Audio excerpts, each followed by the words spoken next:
Paz do Senhor, meus irmãos, boa noite, tudo bem? Que a graça e a paz do Senhor Jesus Cristo esteja sobre a sua vida, sobre a sua casa, sobre a sua família, nessa noite tão gloriosa. Nós vamos iniciar a segunda carta de Pedro, a leitura da segunda carta de Pedro, nesse momento. Mas se você é novo por aqui, se inscreva no canal, curta, comente e compartilhe esse vídeo. Comente assim, ó, eu estou lendo a Bíblia com você.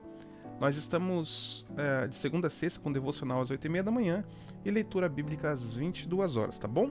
Você é meu convidado para ler a Bíblia e se aproximar mais de Deus. 2 Pedro, capítulo de número 1. Vamos lá? Simão Pedro, servo e apóstolo de Jesus Cristo, àqueles que, pela justiça do nosso Deus e Salvador Jesus Cristo, receberam conosco uma fé igualmente preciosa.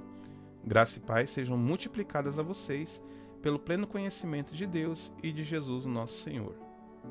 O seu divino poder nos deu tudo de que necessitamos para a vida e a piedade, por meio do conhecimento daquele que nos chamou para a sua própria glória e virtude.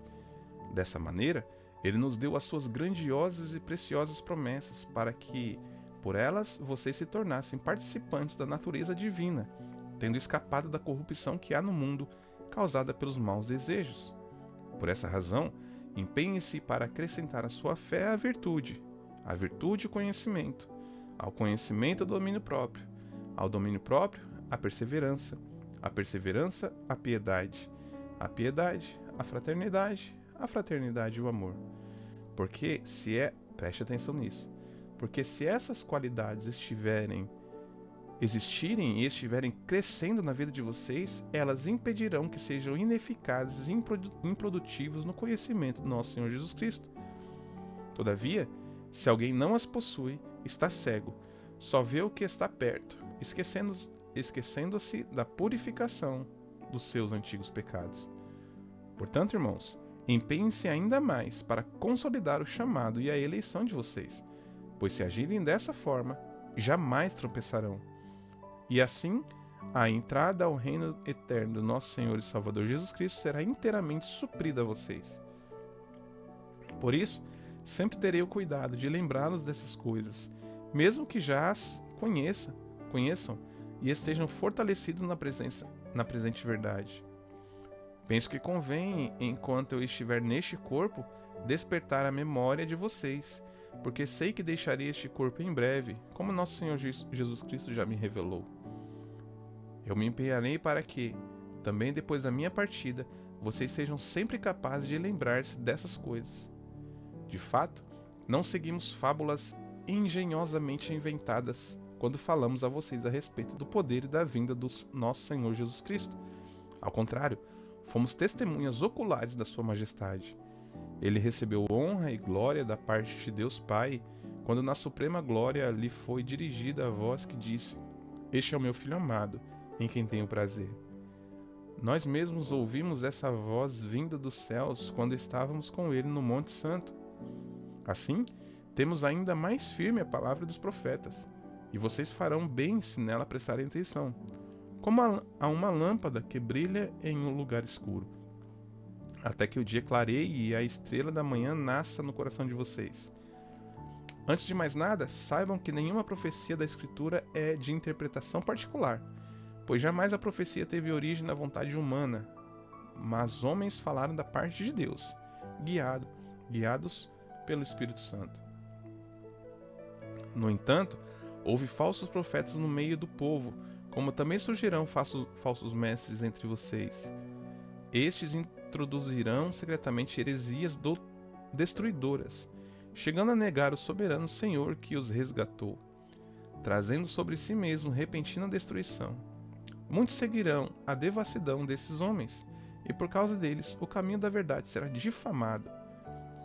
Levados pela cobiça, tais mestres os explorarão com palavras enganosas. Há muito tempo estão condenados, e a sua destruição não tardará. Pois, se Deus não poupou os anjos que pecaram, mas os lançou no inferno, prendendo-os em abismos tenebrosos, a fim de serem reservados para o juízo, se ele não poupou o mundo antigo quando trouxe o dilúvio sobre aquele povo ímpio, mas preservou Noé, mensageiro da justiça, e mais 7 pessoas, se ele condenou as cidades de Sodoma e Gomorra, reduzindo as cinzas, tornando-as exemplo do que acontecerá aos ímpios? Se ele livrou Ló, homem justo, que era oprimido pela devassidão dos que não tinham princípios morais, esse justo que vivia entre eles era atormentado na sua alma justa, dia após dia, pelas transgressões que via e ouvia. Se ele fez tudo isso, então o Senhor sabe livrar os piedosos da provação e manter em castigo os injustos para o dia do juízo, especialmente os que seguem os desejos impuros da carne e desprezam a autoridade. Insolentes e arrogantes, tais homens não têm medo de difamar os seres celestiais, nem mesmo os anjos, embora sendo maiores em força e poder, fazem acusações blasfemas contra aqueles seres na presença do Senhor. No entanto, estes difamam o que não entendem. São como animais irracionais guiados pelo instinto, nascidos para serem capturados e destruídos. Eles serão corrompidos pela sua própria corrupção. Receberão a retribuição pela injustiça que causaram. Consideram prazer entregar-se à devassidão em plena luz do dia. São nódoas e manchas que se regalam nos seus prazeres quando comem com vocês. Tendo os olhos cheios de adultério, nunca param de pecar, seduzem os estáveis e têm o coração exercitado na ganância. Filhos da maldição. Eles abandonaram o caminho reto e se desviaram, seguindo o caminho de Balaão, filho de Beor, que amou o salário da injustiça. Mas na sua transgressão foi repreendido por uma jumenta, um animal mudo, que falou com voz humana e refreou a insensatez do profeta.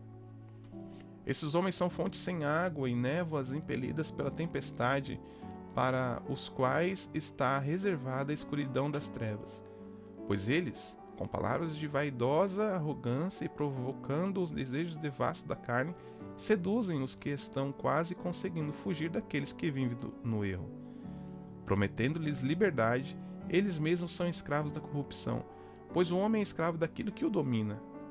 Se, tendo escapado das contaminações do mundo por meio do conhecimento do nosso Senhor e Salvador Jesus Cristo, novamente se encontrarem enredados nelas e por elas são dominados, estão em pior estado do que no princípio. Teria sido melhor que não tivessem conhecido o caminho da justiça do que, depois de o terem conhecido, voltarem as costas para o santo mandamento que lhes foi transmitido.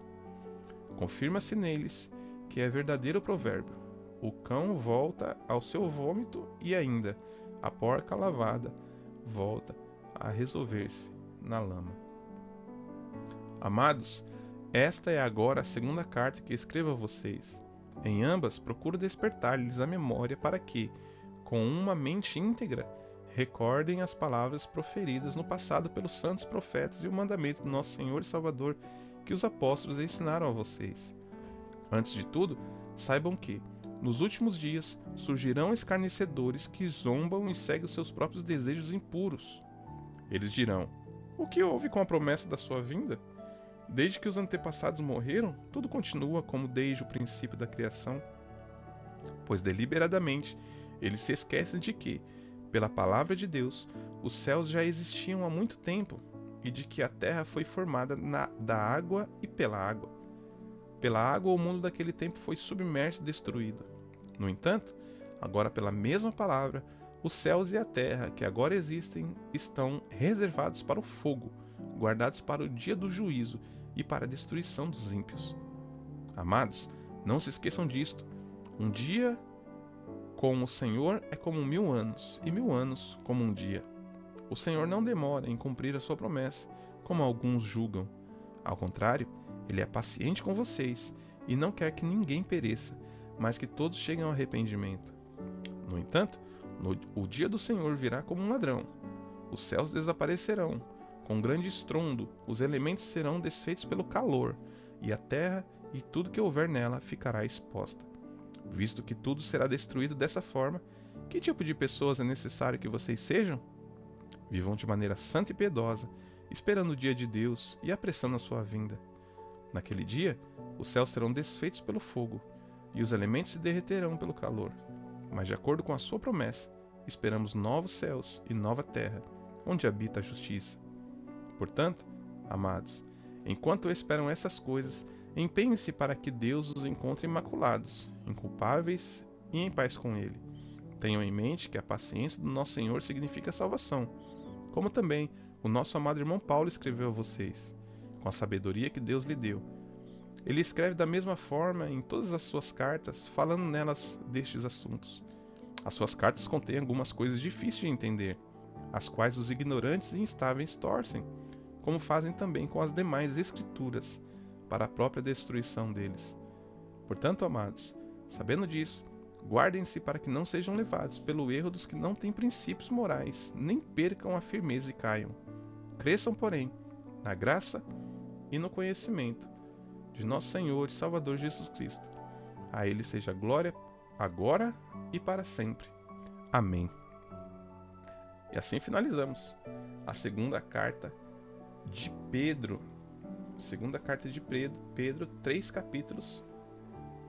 E se Deus permitir, segunda-feira a gente começa a primeira carta de João, tá bom? João vai dar a primeira carta, dá para dividir em 2 vídeos. A gente lê capítulo 1, 2 e 3 e depois 4 e 5, tá bom? Deus abençoe a sua noite, tenha uma noite de paz, uma noite tranquila na presença do Senhor. Se Deus permitir, segunda-feira nós estamos de volta com o nosso devocional. Fique na paz do Senhor.